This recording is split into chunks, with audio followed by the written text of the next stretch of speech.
اعوذ باللہ من الشیطان الرجیم بسم اللہ الرحمن الرحیم الف لام میم ذالک الکتاب لا ریب فیہ ھدی للمتقین الذین یؤمنون بالغیب ویقیمون الصلاة ومما رزقناہم ينفقون الف لام میم حروف مقطعات ذالک الکتاب لا ریب فیہ، یہ ایسی کتاب ہے کہ اس میں کچھ شک نہیں، ھدی للمتقین، راہ دکھاتی ہے پرہیزگار لوگوں کو، الذین یؤمنون بالغیب، وہ جو ایمان رکھتے ہیں غیب کے ساتھ، ویقیمون الصلاۃ، اور نماز قائم رکھتے ہیں، وَمِمَّا رَزَقْنَاهُمْ يُنْفِقُونَ، اور جو کچھ ہم نے ان کو دیا ہے اس میں سے خرچ کرتے رہتے ہیں، وَالَّذِينَ يُؤْمِنُونَ بِمَا أُنزِلَ إِلَيْكَ، اور وہ لوگ ایمان رکھتے ہیں اس کے ساتھ جو اترا ہے آپ علیہ الصلاۃ والسلام کی جانب، وما انزل من قبلک، اور وہ جو اترا ہے آپ سے پہلے، وبالآخرۃ هم یوقنون، اور آخرت پر وہ یقین رکھتے ہیں، اولئک علی ھدی من ربہم، یہی وہ لوگ ہیں ہدایت پر اپنے پروردگار کی جانب سے، وَأُولَئِكَ هُمُ الْمُفْلِحُونَ، اور یہی وہ لوگ ہیں کامیاب ہونے والے۔ صدق اللہ، ومن اصدق من اللہ قیلا، اللہم صل علی سیدنا و مولانا محمد وعلی آل سیدنا و مولانا محمد وبارک وسلم علیہ۔ اللہ اکبر۔ حضرات محترم، سورۃ البقرہ کے اسباق کے سلسلہ میں ہم نے ابتدائی باتیں جو کسی بھی سورت کے پڑھنے سے پہلے پڑھی جاتی ہیں یا ان کا پڑھنا ضروری ہوتا ہے، پچھلے دو اسباق میں ہم نے وہ پڑھی، اور عرض کیا تھا کہ پچھلی سورت سورۃ الفاتحہ میں 3 جماعتوں کا اجمالی ذکر آیا، تفصیل وہاں نہیں تھی۔ صراط الذین انعمت علیہم، جن پر اللہ کی جانب سے انعامات ہوئے ہیں، غیر المغضوب علیہم، اور جن پر اللہ کی جانب سے غضب نازل ہوا، ولا-الضالین، اور تیسرے گمراہ لوگ۔ یہ 3 جماعتیں ہیں، 3 طبقات ہیں جن کا فاتحہ میں اجمالی تذکرہ ہے، تفصیل نہیں ہے۔ حضرات مفسرین کرام نے وہاں مختلف اقوال لکھے ہیں کہ انعام یافتہ کون ہیں، یا مغضوب علیہ کون ہیں، ضالین کون ہیں، لیکن سورۃ البقرہ نے ان تینوں جماعتوں کی تفصیل اور تشریح بیان فرما دی ہے۔ تینوں جماعتوں کا تذکرہ لف نشر مرتب کے اعتبار سے، لف نشر مرتب کا مطلب ہوتا ہے جیسے چیز کو لپیٹا جائے اسی ترتیب سے کھولا جائے۔ تو پچھلی صورت کے اندر پہلے انعام یافتہ لوگوں کا ذکر، پھر مغضوب علیہ کا، پھر ضالین کا۔ یہاں پہلے انعام یافتہ لوگوں کا ذکر ہے، پھر مغضوب کا، پھر ضالین کا، لف نشر مرتب ہے، اسی ترتیب سے ان کی تشریح اور تفصیل ہے۔ اور تینوں طبقات کی نشانیاں بیان فرما دی۔ تاکہ جن کی راہ چلنا ہے، کہا تھا نا صراط الذین انعمت علیہم، مولا ہمیں ان لوگوں کی راہ پہ چلائے رکھ جن پر تو نے انعام فرمایا. تو ان لوگوں کی صفات بھی تو معلوم ہوں، ان لوگوں کے اوصاف کیا ہیں یہ بھی تو معلوم ہوں. اور پھر اس کے بعد غضب کن پر ہوا، کیسے ان کی راہ سے بچا جائے؟ فرمایا ان کی حرکات ہیں، ان کی شرارتیں ہیں، ان کے نظریات و عقائد ہیں، وہ سب معلوم ہوں گے تو بندہ بچ پائے گا. والین جو گمراہ ہیں، گمراہ لوگوں نے کیا کیا گل کھلائے. عرض کیا تھا کہ گمراہ سے مراد منافقین لیے علماء نے، اور ان منافقین کے جو احوال ہیں اور جو نشانیاں ہیں وہ سورہ بقرہ کی 13 آیتوں میں بیان ہوئے. وہ آگے چلیں گے تو آپ سن کے حیران ہوں گے، کیسی طبیعت کے لوگ ہوتے ہیں، کیسے مزاج کے لوگ ہوتے ہیں کہ جن کے ایک چہرے کے پیچھے کئی کئی چہرے چھپے ہوتے ہیں. سمجھ نہیں آتی. اللہ تبارک و تعالی نے ان کی نشانیاں بتا دی ہیں. اب سب سے پہلے وہ لوگ، فرمایا ہدی للمتقین، یہ قرآن کتاب ہدایت ہے، لیکن اس سے فائدہ تقوی والے لوگوں کو ہی پہنچے گا جن کے دلوں میں اللہ کا خوف ہوگا. دلوں میں اللہ کا خوف ہے، ہر نیکی آسان ہے. دل میں اگر اللہ کا خوف نہیں ہے تو پھر انسان جتنی تباہی کی راہ پہ چل نکلے پھر کوئی چیز اسے روکنے والی نہیں ہے، کیونکہ اللہ کا خوف ہی نہیں ہے دل میں. انسان کفر کرتا ہے کیونکہ اللہ کا ڈر نہیں ہے، ظلم کرتا ہے کیونکہ اللہ کا ڈر نہیں ہے، کسی کا حق چھینتا ہے کیونکہ اللہ کا ڈر نہیں ہے، انسان عبادات میں غفلت برتتا ہے، اللہ کا ڈر نہیں ہے. جب اللہ کا ڈر دل میں آ جائے تو تمام اعمال کا بجا لانا یہ بہت آسان ہو جاتا ہے. ڈر کا مطلب کیا ہے؟ اگر میں نے نافرمانی کی تو مجھے کوئی پوچھنے والا ہے، وہ میری گرفت کرے گا، وہ میرا محاسبہ کرے گا. تو اس لیے فرمایا ہدی للمتقین. یہ قرآن ویسے تو ساری کائنات کے لوگوں کے لیے ہدایت کی شمع ہے، ہدایت کی راہ دکھاتا ہے قرآن، لیکن ہدن فرمایا ہدایت پہ جو پکا کرتا ہے تو صرف تقوی والوں کو. ورنہ بہت سارے لوگ ہوتے ہیں معاشرے میں جو سنی انسنی کر دیتے ہیں، قرآن کی بات سنی انسنی کر دی. لیکن جن کے دل میں اللہ کا خوف ہوگا وہ بات دل سے سن کے دل میں لیں گے اور اس کے مطابق زندگی گزارنے کی کوشش کریں گے. تو فرمایا متقین اور انعام یافتہ لوگوں کی نشانیاں کیا کیا ہیں. ہم نے شروع میں پڑھ لیا تھا کہ سورہ نساء کے اندر اللہ رب العزت نے انعام یافتہ لوگوں کا وہاں پہ اجمالی ذکر کر بھی دیا ہے کون کون ہے. فرمایا اولئک الذین انعم اللہ علیہم من النبیین والصدیقین والشہداء والصالحین. فرمایا وہ لوگ ہیں جن پر اللہ نے انعام فرمایا، وہ نبیوں کی جماعت ہے، صدیقین کی جماعت ہے، شہداء کی جماعت ہے، اور صالحین اولیاء اللہ کی جماعت ہے. ان پر اللہ نے انعام فرمایا. اب یہاں پر فرمایا کہ اللہ کے ولی بنتے کیسے ہیں؟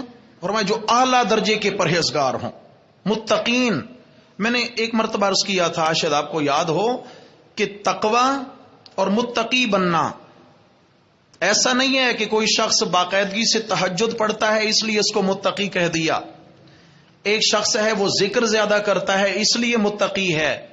ایک شخص نوافل پہ زور دیتا ہے وہ متقی ہے. ایسی تعریف متقی کی نہیں ہے. متقی کا مطلب ہوتا ہے پرہیز کرنے والا، یعنی ہر اس کام سے بچنے والا جو اللہ کو ناپسند. تو مفہوم کیا ہوا؟ گناہوں کو ترک کرنا یہ تقوی ہے. اللہ کی نافرمانی سے بچ بچ کر زندگی گزارنا یہ کیا ہے بھائی؟ تقوی ہے. فرمایا جب اللہ کی نافرمانی سے کوئی بچے گا اس کا نام متقی پڑے گا، اور اس کی رہنمائی کیا کرتا ہے؟ ہدی للمتقین. یہ قرآن ہے جو ان متقین کی رہنمائی کرتا رہے گا. ان کی نشانیاں، پہلی نشانی فرمایا الذین یؤمنون بالغیب. متقین وہ لوگ ہیں، پرہیزگار وہ لوگ ہیں جو بن دیکھے ایمان لائے. یؤمنون بالغیب، غیب پوشیدہ چیزیں، دیکھا نہیں، اللہ کے نبی صلی اللہ علیہ وسلم کی زبانی سنا، مان لیا، قرآن و سنت کے ذریعے خبر پہنچی اور مان لی، اس کا نام ہوتا ہے یؤمنون بالغیب. یعنی کیا مطلب ہے؟ اللہ جل جلالہ کی ذات کو دیکھا نہیں مگر مان لیا. کیوں مانا؟ کہ میرے آقا علیہ السلام نے خبر دی ہے. اور پہلے انبیاء کرام کو دیکھا نہیں، مان لیا. پہلے انبیاء کرام پہ اترنے والی وحی کا حال آنکھوں سے دیکھا نہیں لیکن اسے حق مانا. جنت جہنم کو نہیں دیکھا مگر مان لیا. پل صراط کو نہیں دیکھا مگر مان لیا. فرشتے دیکھے نہیں مگر مان لیا. عالم ارواح اور قبر کے عذاب و ثواب کو دیکھا نہیں مگر مان لیا. یہ بہت ساری چیزیں ہیں کہ جن کو انسان ایمان بالغیب کہتا ہے کہ میں نے دیکھا نہیں مگر مانا. تو کیسے مانا؟ ایک مخبر صادق پیغمبر صلی اللہ علیہ وسلم کے خبر دینے سے مانا. سمجھ آ گئی ہے؟ اللہ رب العزت کے قرآن کو پڑھنے سے ان ساری چیزوں کو مانا کہ یہ حق ہیں اور سچ ہیں. بالغیب احباب ذرا سمجھیے گا، غیب کیا چیز ہے؟ علماء نے غیب کی یہ تعریف لکھی ہے، ہر وہ چیز جو حواس خمسہ سے بالا تر ہو وہ غیب ہے. پھر سمجھیے، ہر وہ چیز جو حواس خمسہ کیا ہے؟ 5 حصے. انسان کے پاس معلومات حاصل کرنے کے لیے 5 ذریعے ہوتے ہیں. آنکھ سے دیکھے پتہ چل جائے، کان سے سنے اور پتہ چل جائے، ناک سے سونگے اور پتہ چل جائے، زبان سے چکھے اور پتہ چل جائے، جسم سے ٹٹولے اور پتہ چل جائے. چھو کر ٹٹول کر پتہ چلتا ہے. یہ انہیں کہتے ہیں حواس خمسہ. شاباش بولیں کیا ہیں جی؟ 5 حصیات ہیں انسان کے اندر. باقی ہم کہتے ہیں نا کہ یہ بات میری چھٹی حص کہتی ہے کہ ایسا ہے. کون سی حص؟ چھٹی. یعنی 5 حصے جو ہیں ان کی بات تو یقینی ہے، لیکن چھٹی حص میری سوچ، میرا دماغ، میری سمجھ یہ کہتی ہے چھٹی حص. لیکن جو چھٹی حص ہوتی ہے یہ ظن ہے، یہ شک ہے، یہ یقین نہیں ہے. 5 حواس استعمال کریں گے تو یقین کا فائدہ ہوگا. اب ذرا قرآن کی آیت پہ آ جائیں، بہت آسانی سے سمجھ آئے گی. فرمایا الذین یؤمنون بالغیب. پرہیزگار وہ لوگ ہیں، انعام یافتہ وہ لوگ ہیں جنہوں نے بن دیکھے مانا، بن دیکھے یقین کر لیا. بالغیب، غیب سے یعنی اللہ کو آنکھوں سے دیکھا نہیں ہے مگر مان لیا. اللہ کی بات اپنے کانوں سنی نہیں مگر مان لیا. سمجھ آ گئی ہے؟ پھر جنت کی نعمتیں زبان سے چکھی نہیں مگر مان لیا. جسم سے جہنم کی حرارت کو محسوس کیا نہیں مگر مان لیا ہے. سمجھ آ گئی نا جی؟ ناک سے جنت کے پھولوں کی خوشبو سونگی نہیں مگر مان لیا. حواس خمسہ یہ 5 حصے استعمال نہیں کی. میرا رب کہتا ہے الذین یؤمنون بالغیب. یہ وہ با کمال لوگ ہیں جن کا فاتحہ میں ذکر آیا تھا، اہدنا الصراط الذین انعمت. یا اللہ ہمیں انعام یافتہ لوگوں کی راہ پہ چلانا. فرمایا وہ ہیں جو بن دیکھے مانتے ہیں. اب سمجھیے حدیث سے قرآن مجید کی تفسیر رسول اللہ صلی اللہ علیہ وسلم نے خود بیان فرمائی ہے. آپ حدیث کی کوئی بھی بڑی کتابیں اٹھائیں گے، جیسے صحیح بخاری ہے، تو ان میں کتاب و تفسیر الگ سے موجود ہے. کتاب و تفسیر سینکڑوں صفحات پر مبنی حدیث کی کتابوں میں وہ کہ جو رسول اللہ صلی اللہ علیہ وسلم سے بعض آیات اور الفاظ کی خود تفسیر منقول ہے. اسی طرح اب یہاں پر الذین یؤمنون بالغیب، رسول اللہ صلی اللہ علیہ وسلم ایک مرتبہ تشریف فرما تھے اور حضرات صحابہ کرام رضوان اللہ علیہم اجمعین سے آپ علیہ السلام نے سوال کر لیا. مجمع تھا صحابہ کا. فرمایا میرے صحابہ یہ بتاؤ سب سے عمدہ ایمان کس کا ہے؟ تو صحابہ نے کہا یا رسول اللہ سب سے عمدہ ایمان فرشتوں کا ہے. کیوں؟ وہ گناہ ہی نہیں کرتے، پاکیزہ ہیں. آپ نے فرمایا تو کمال کیا ہے ان کا؟ وہ تو اللہ کے قرب میں رہنے والے ہیں ہر وقت. اگر وہ نہیں مانے تو پھر کون مانے گا؟ اگر وہ ایمان نہ رکھیں تو کون ایمان رکھے گا؟ ان کا کمال اس لیے نہیں ہے کہ وہ حاملین عرش ہیں، اللہ کے عرش کو انہوں نے اٹھا رکھا ہے. ہر وقت اللہ رب العزت ڈائریکٹ ان فرشتوں کو احکامات دے رہے ہیں، یہ کرو وہ کرو. وہ آنکھوں سے دیکھ رہے ہیں. کیا وہ اللہ کا انکار کر سکتے ہیں؟ نہیں. فرمایا ان کا کیا کمال ہے؟ پھر آپ نے فرمایا اچھا فرشتے تو نہیں، اور بتاؤ کس کا ایمان سب سے عمدہ ہے؟ کہا یا رسول اللہ پھر تو انبیاء کرام علیہم الصلاۃ و تسلیمات ہیں، حضرات انبیاء کرام کا ایمان سب سے افضل ہے کہ وہ ایمان۔ آپ نے فرمایا تو آخر انبیاء کیا کیا کیا کرتے؟ مانتے نہ تو کیا کرتے؟ یا رسول اللہ کیا مطلب؟ آپ نے فرمایا جب اللہ ڈائریکٹ ان پہ وحی نازل فرما رہے ہیں، ایک ایک حکم جبریل لے کر اللہ کی جانب سے آ رہے ہیں، انبیاء کرام بھلا کیسے انکار کریں اس چیز کا؟ فرمایا اس کے بعد اور کس کا ایمان افضل ہے؟ تو حضرات صحابہ کرام نے کہا یا رسول اللہ پھر ہم ہیں صحابہ کرام۔ آپ نے فرمایا تمہارا اس میں کیا کمال ہے؟ میں تمہارے اندر موجود ہوں، مجھ پہ قرآن نازل ہوتا ہے، میں اللہ کا صاحب وحی پیغمبر ہوں، میں تمہیں سناتا ہوں اور تم مان لیتے ہو، تمہارا ایمان تو ایسا ہو گیا نا۔ یہ تو صحابہ کرام خود بھی کہا کرتے تھے ہمارا ایمان ایسا یقین والا ہو گیا ہے کہ اگر جنت اور جہنم کو ہمارے سامنے لا کے رکھ دیا جائے تو ہمارے ایمان میں کوئی کمی زیادتی نہیں ہوگی، کوئی کمی زیادتی۔ جیسے جہنم کو دیکھے تو خوف بڑھ جائے، ایمان بڑھ جائے، صحابہ کہتے ہیں ہمارے دلوں میں جہنم کا خوف اتم درجہ موجود ہے، سامنے بھی جہنم آ جائے تو اب کوئی فرق، کمال کا یقین تھا۔ اور جنت کا جو شوق ہمارے دلوں میں ہے وہ اتنا زیادہ اللہ کے نبی نے ہمیں سکھا دیا کہ جنت سامنے آ جائے تو شوق میں مزید اضافہ نہیں ہونے لگا، ایسا ایمان سے آبگا۔ آپ نے فرمایا تمہارا اس میں کیا کمال ہے؟ میں تمہارے اندر موجود ہوں، مجھ پہ وحی نازل ہوتی ہے اور تم اس کو سنتے ہو، مانو نہ تو آخر کیا کرو؟ عرض کرتے ہیں یا رسول اللہ پھر آپ خود ہی بتا دیجئے کہ کن کا ایمان سب سے عمدہ ہے؟ آپ علیہ السلام نے فرمایا وہ میرے بعد میں آنے والے امتی جنہوں نے مجھے دیکھا نہیں اور مان لیں گے، جنہوں نے مجھے دیکھا نہیں مان لیں گے، میری بات سنی نہیں اور مان لیں گے، اور وہی اترتی دیکھی نہیں اور مان لیں گے۔ فرمایا یہ ہیں الذین یؤمنون بالغیب، جو غیب کے ساتھ ایمان لاتے ہیں، کچھ دیکھا نہیں لیکن مان لیا، کمال کا یقین ہے۔ ورنہ عموماً کیا ہے، شک اور تردد کی کیفیت پیدا ہو جاتی۔ ایک مرتبہ آپ صلی اللہ علیہ وسلم ایک غزوے پہ تشریف لے گئے، راستے میں تھے، واپسی تھی، آپ نے فرمایا کاش میں اپنے بھائیوں کو دیکھ لیتا۔ کن کو؟ کاش میں اپنے بھائیوں کو دیکھ لیتا۔ صحابہ کرام نے کہا السنا اخوانوں کا یا رسول اللہ، اللہ کے حبیب کیا ہم آپ کے بھائی نہیں ہیں؟ فرمایا لا بل انتم اصحابی، نہیں نہیں تم تو میرے یار ہو، تم تو میرے دوست ہو، تم میرے صحابی ہو، تم بھائی نہیں۔ یا رسول اللہ آپ کے بھائی کون ہیں؟ فرمایا میرے بعد آئیں گے، مجھے دیکھا نہیں ہوگا مگر مجھ پر ایمان لے آئیں گے۔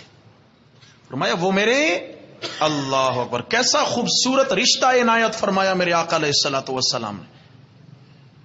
ایک حدیث میں آتا ہے ان الدین بدأ غریبا، آغاز میں اللہ کا دین غریب تھا، غریب معنی کمزور، جس کی تائید کرنے والے بہت کم تھے آغاز میں۔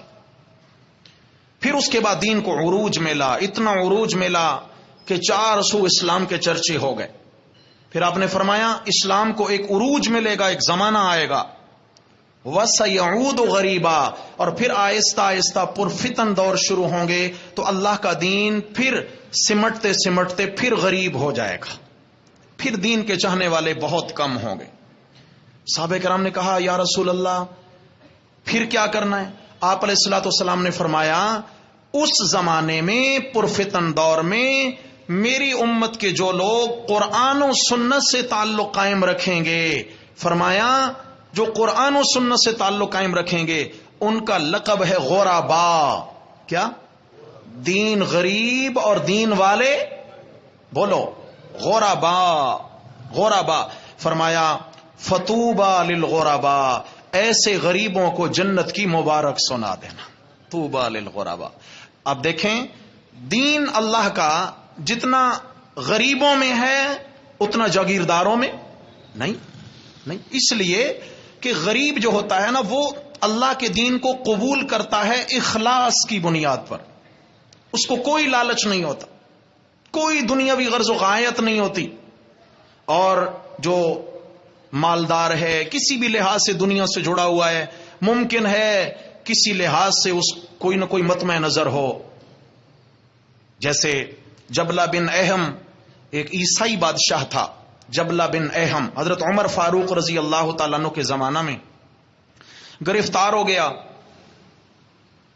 کلمہ پڑھ لیا, لیکن کلمہ پڑھنے سے پہلے اس نے حضرت عمر فاروق رضی اللہ عنہ کے سامنے کچھ شرائط رکھی کہ میں ایمان تو لے آؤں گا, لیکن مجھے آپ لکھ کر دیں کہ آپ کے بعد میں خلیفہ بنوں گا. جبلہ بن اہم عیسائیوں کا بادشاہ, مجھے آپ لکھ کر دے دیں کہ آپ کے بعد مسلمانوں کا خلیفہ اور بادشاہ میں بنوں گا. حضرت عمر فاروق رضی اللہ عنہ نے فرمایا کہ یہاں کوئی بادشاہت کا نظام نہیں ہے, یہاں یعنی جیسے اب ہم دیکھیں وہاں جمہوریت نہیں تھی کہ گنے جائیں, وہاں لوگ تولے جاتے تھے کس کا معیار اعلیٰ ہے. فرمایا یہاں مجلس شورا ہوتی ہے, باہمی مشورے سے ایمان والوں کے جو شخص موزوں ہوتا ہے اسی کو چنا جاتا ہے. میں ایسا کبھی نہیں کر سکتا, آپ ایمان لائیں یا نہ لائیں. خیر بہرحال اس نے جان بخشی کی خاطر کلمہ پڑھ لیا, بیت اللہ کا طواف کر رہا ہے, بیت اللہ کا طواف ہو رہا ہے, صحابہ کرام ہیں. کسی غریب صحابی کا پاؤں اس کے کپڑے پہ آ گیا, چادر پہ آ گیا. چونکہ بادشاہ تھا, اور اس زمانے میں یہ تھا کہ جو بادشاہ ہوتے تھے وہ اپنا لباس بھی بڑا کھلا ڈھلا, اور بسا اوقات تو ایسا ہوتا اتنی لمبی چادریں ہوتی ہیں ان کی, یعنی جو تہبند باندھتے کہ پیچھے 2-4 لوگ اٹھا کے چل رہے ہوتے تھے. یہ غرور اور تکبر. اس لیے نبی علیہ الصلوۃ والسلام نے فرمایا حدیث ہے بخاری شریف میں کہ اپنی شلواریں پاجامے جو ہے وہ ٹخنوں سے اونچے رکھا کرو, اس لیے کہ ما اسفل من الکعبین من الازار فی النار, کہ جو ٹخنوں سے نیچے پاجامہ یا چادر لٹک رہی ہوتی ہے یہ ٹخنے دن قیامت کی اللہ جہنم کی آگ میں جلائیں گے. سمجھ آ گئی؟ تو منع کی. تو جبلہ بن اہم کی چادر بھی ایسے ہی زمین پہ گھسٹ رہی ہے, تو ایک غریب صحابی کا اس پہ پاؤں پڑ گیا, کپڑا اس کا کھچا, اس کو غصہ آیا, پلٹ کے اس نے اس غریب صحابی کے منہ پہ تھپڑ مار دیا. اب وہ حضرت عمر فاروق رضی اللہ عنہ کے پاس پہنچے کہ حضرت جبلہ نے میرے ساتھ زیادتی کی ہے, وہ اپنے بادشاہی کے غرور میں مجھے تھپڑ مار بیٹھا ہے. حضرت عمر فاروق رضی اللہ عنہ نے طلب کیا, فرمایا تھپڑ کھانا پڑے گا بدلے میں, یہ اسلام ہے, یہاں انصاف ہوتا ہے, تھپڑ کھانا پڑے گا. اس نے کہا ایسا نہیں ہو سکتا ہے, میں وہاں کا بادشاہ ہوں, کیا مجھے یہاں کوئی مقام نہیں ملے گا؟ فرمایا جو مقام اللہ نے تجھے دینا تھا ایمان کی بنیاد پہ تھا, لیکن یہ نہیں کہ تم یہاں آ کر اپنی اس بادشاہت کو مد نظر رکھ کر کسی بھی غریب پہ ظلم کرو, ایسا نہیں ہو سکتا. اس نے کہا میں تھپڑ تو نہیں کھاؤں گا.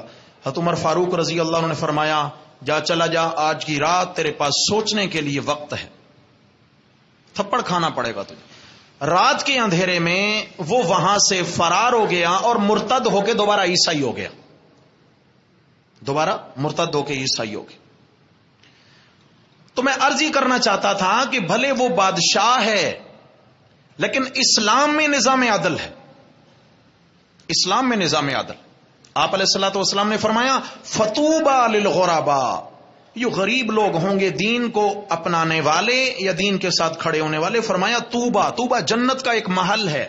بعد نے مطلقاً توبہ کو خوشخبری کے معنی میں لیا ہے, خوشخبری ہے ان کے لیے, جنت ہے ان کے لیے.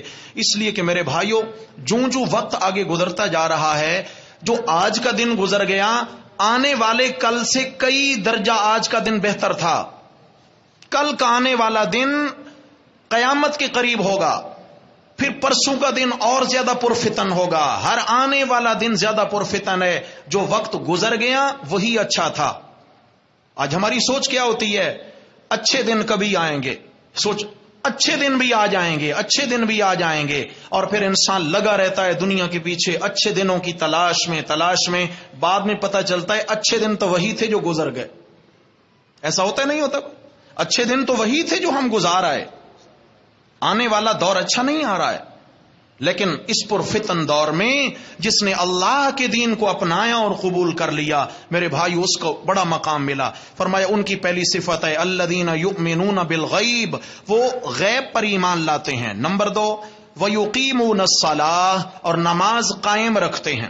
نماز قائم رکھنے کا مطلب ہے کہ ظاہری اعتبار سے جو نماز کی شرائطیں، لباس پاک ہو، بدن پاک ہو، باوضو ہوں، جگہ پاک ہو، وقت درست ہو نماز کا، قبلہ رخ ہو، نیت صحیح ہو، سمجھ آ گئی ہے.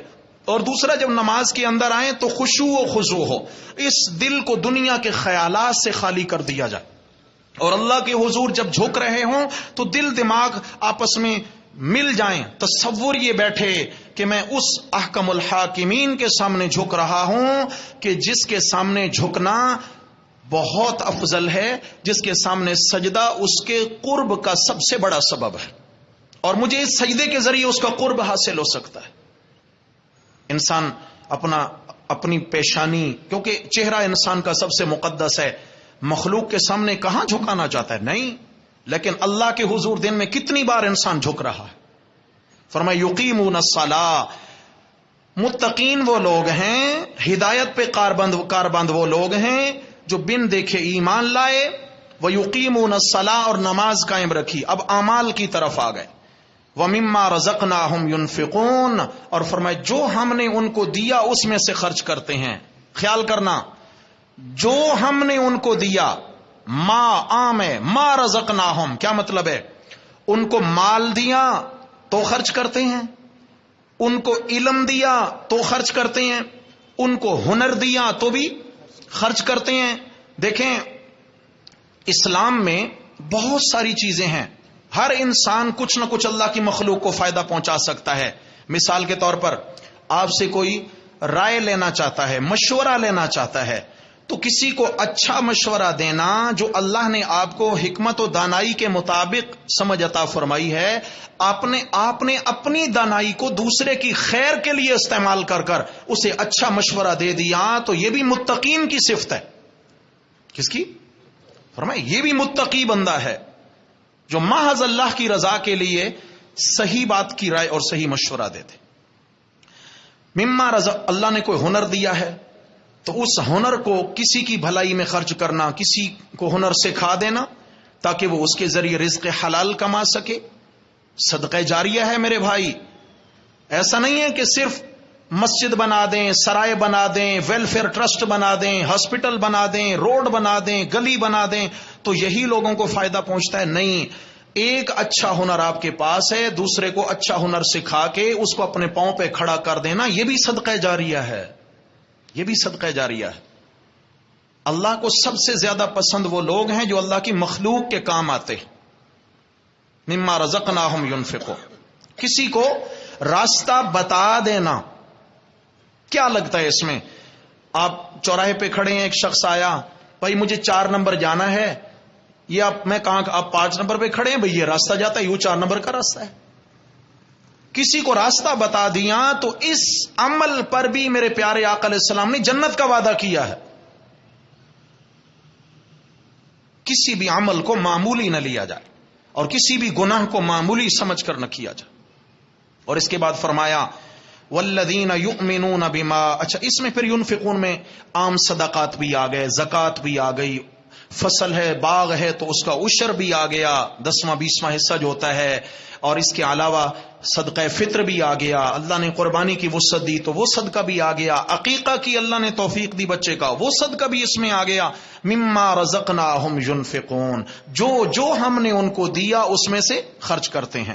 والذین یؤمنون بما انزل الیک، اور یہاں پر تیسری صفت بیان فرمائی کہ وہ جو ایمان رکھتے ہیں، یقین رکھتے ہیں اس پر جو آپ کی جانب کلام اترا ہے، یعنی قرآن مجید پر یقین رکھنے والے بھی متقین ہیں، یہ بھی صراط مستقیم پر ہیں کہ قرآن سچا ہے، اللہ کی کتاب ہے. آپ علیہ السلام نے فرمایا تھا میرے صحابہ ایک دور آئے گا، میری امت کے کچھ لوگ ہوں گے جو اس کلام پر یقین کامل رکھیں گے. آپ نے فرمایا جو 2 گتوں کے بیچ میں موجود ہوگا، 2 گتوں کے بیچ میں. اس وقت تک قرآن مجید گتوں میں نہیں بنا تھا، لیکن آپ نے پیشین گوئی فرمائی کہ قرآن مجید تحریر میں آئے گا، 2 گتوں میں یہ موجود ہوگا اور میری امت کے پاس یہ جائے گا. آپ نے فرمایا میری امت کے وہ لوگ متقین ہیں جو اس قرآن مجید پر یقین رکھیں گے. پہلی وہی. نمبر 2 وما انزل من قبلک، اور چوتھی صفت یہ ہے کہ آپ علیہ السلام سے پہلے جو نبیوں پر وحی اترتی رہی اس پر بھی یقین رکھتے ہیں. آپ کی وحی پر بھی اور پہلے نبیوں کی. میرے بھائیو جاگنا ذرا، یہاں ایک باریکی ہے. قرآن پر یقین بمعنی ایمان و عمل ہے. ایسا نہیں ہاں جی بس ٹھیک ہے قرآن اللہ کا کلام ہے، سچا ہے، ٹھیک ہے، مگر مانے یعنی عمل میں نہ لائیں، ایسا بھی نہیں ہے. ماننا کیا ہے؟ زبان سے اقرار، دل سے تصدیق اور عمل سے اظہار. عمل سے اقرار و تصدیق کا کیا ہے؟ اظہار. یہ تین چیزیں جب ملیں گی تو پھر یہ یقین کامل ہوگا. اور اس کے بعد فرمایا پہلی کتابوں پر بھی ایمان رکھتے ہیں، یعنی ان کو سچا مانتے ہیں. ایسا نہیں کہ ان پر عمل کرتے ہیں، نہیں. قرآن پر تو یقین بمانا ایمان و عمل کے ہے، لیکن پہلی کتابوں پر تورات، انجیل، زبور، ان پر عمل کی اجازت نہیں ہے. فرمایا ان کو صرف اللہ کا سچا کلام ماننا اتنا ہی کافی ہے، ورنہ قرآن مجید کے ہوتے ہوئے کسی آسمانی کتاب کے احکامات نہیں چل سکتے.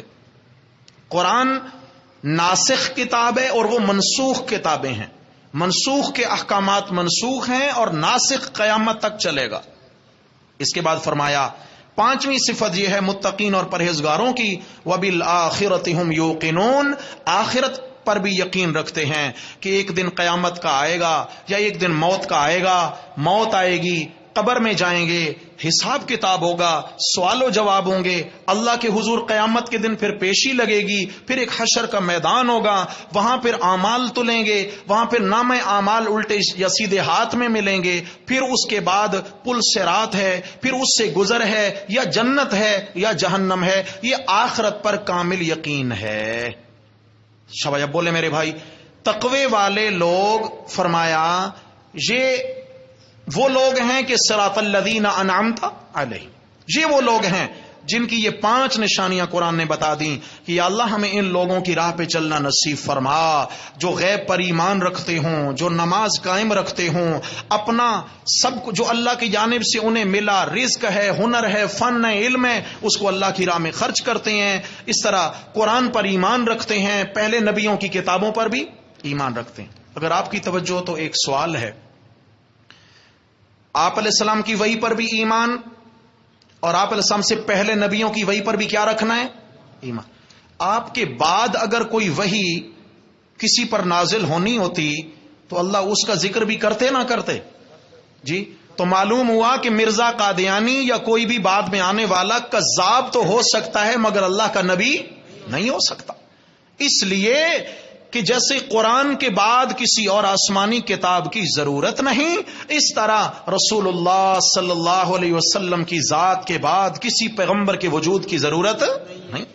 کہ جو پیغمبر بن کے آئے، حضرت عیسیٰ علیہ السلام آئیں گے مگر میرے نبی کے امتی بن کے آئیں گے، وہ پیغمبر بن کر نہیں آئیں گے. تو اس لیے یہاں پر انہی وحیوں کا ذکر کیا، آپ کے بعد کسی وحی کا تذکرہ نہیں، تو معلوم ہوا کوئی اور وحی آنے والی بھی نہیں ہے. اچھا جی میرے اللہ یہ پانچ صفات نصیب ہو گئیں، انعام کیا ملا؟ آخر میں انعام ہے اولئک علی ھدی من ربہم، یہی وہ لوگ ہیں جو ہدایت پر ہیں اپنے رب کی جانب سے. توجہ، فاتحہ میں کیا مانگا؟ اہدنا الصراط ہدایت مانگی، ہدایت مانگی. میرے رب نے آگے چل کے بتایا ہدایت چاہتے ہو، ذالک الکتاب لا ریب فیہ ھدی، یہ قرآن کتاب ہدایت ہے. اچھا جب قرآن مجید کو مانا، قرآن کی تعلیمات کو مانا، پانچ صفات کے حامل بنے، نتیجہ کیا نکلا؟ اولئک علی ھدی من ربہم، رب کی جانب سے ہدایت نصیب ہو گئی. دنیا کے اعتبار سے رہ گیا اخروی معاملہ، آخرت میں کیا ہوگا؟ وَأُولَئِكَ هُمُ الْمُفْلِحُونَ، اور یہی لوگ ہیں کامیاب ہو جانے والے. کیا ہونے والے؟ اللہ. فلاح کا معنی سنا کے بعد ختم کروں. مفلحون، فلاح والے، یہ عربی کا لفظ ہے. فلاح کہتے ہیں کسان ہل چلاتا ہے زمین میں تو ہل کے ذریعے زمین کو پھاڑتا ہے، وہ پھاڑنا، پھر اس میں بیج ڈالتا ہے، پھر اس میں سے پودا اگتا ہے. فلاح زمین پھاڑ کر بیج ڈالا، پھر اس سے پودا نکلا. زمین کے ہل چلا کر پھاڑنے کو عربی میں فلاح کہتے ہیں. فلاح کیا مطلب ہے؟ اللہ اشارہ فرمانا چاہتے ہیں یہ پانچ صفات والے ایسے ہیں کہ میں نے ان کے دلوں میں ایسے میں اللہ نے ہدایت کا بیج ڈال دیا ہے جیسے کسان ہل چلا کے زمین میں بیج دفن کر دیتا ہے، پھر اگر وہ ڈھونڈنا بھی چاہے تو باہر نکال سکتا. فرمایا ان 5 صفات والوں کو میں اللہ نے ہمیشہ کے لیے ہدایت یافتہ بنا دیا. اولئک علی ھدن، ہمیشہ ہدایت والے ہیں. اولئک ھم المفلحون، اور یہی لوگ کون ہیں؟ کامیاب ہو جانے والے. اولین ان آیات کا مصداق حضرات صحابہ کرام ہیں. یہ 5 صفات سب سے اتم درجہ کن میں پائی جاتی تھی؟ سب. کوئی صحابی نہیں جس میں یہ 5 صفات نہ پائی جاتی ہوں.